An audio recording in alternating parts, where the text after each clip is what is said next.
focus on signal over noise.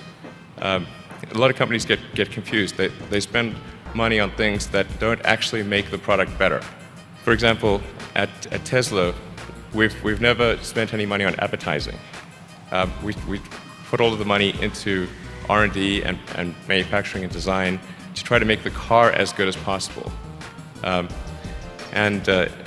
think that's the way to go. For any given company, just can keep thinking about, are these efforts that people are expending, are they resulting in a better product or service? And if they're not, stop those efforts. If you're creating a company or if you're joining a company, the most important thing is to attract great people. So either join a group that's amazing, that you really respect, or if you're building a company, you've got to gather great people. I mean, all a company is a group of people that have gathered together to create a product or service. And so depending upon how talented and hardworking that group is, and the degree to which they are focused cohesively in a good direction, that will determine the success of the company. So do everything you can to gather great people if you're creating a company. Depending upon how well you want to do, and particularly if you're starting a company, you need to work super hard. So what does super hard mean? Well, when my brother and I were starting our first company, instead of getting an apartment, we just rented a small office and we slept on the couch.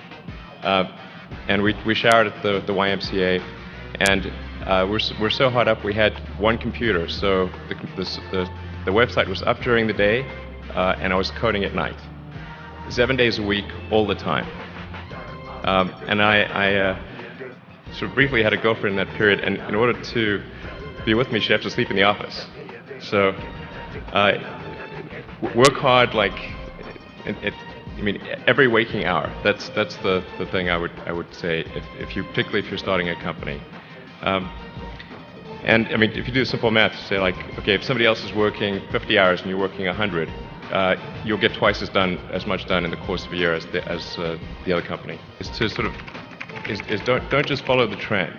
So you may have heard me say that it's good to think in terms of the physics approach or first principles, which is, rather than reasoning by analogy, you boil things down to the most fundamental truths you can imagine, and you reason up from there.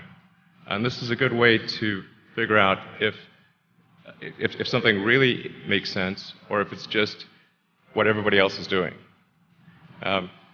It's hard to think that way. You can't think that way about everything. It takes a lot of effort. But if you're trying to do something new, it's the best way to think. And that framework was developed by physicists to figure out counterintuitive things like quantum mechanics. So it's really a powerful work like hell. I mean, you just have to put in, 80 to 100 hour weeks every week. And then a lot of work. All those things improve the odds of success. Okay.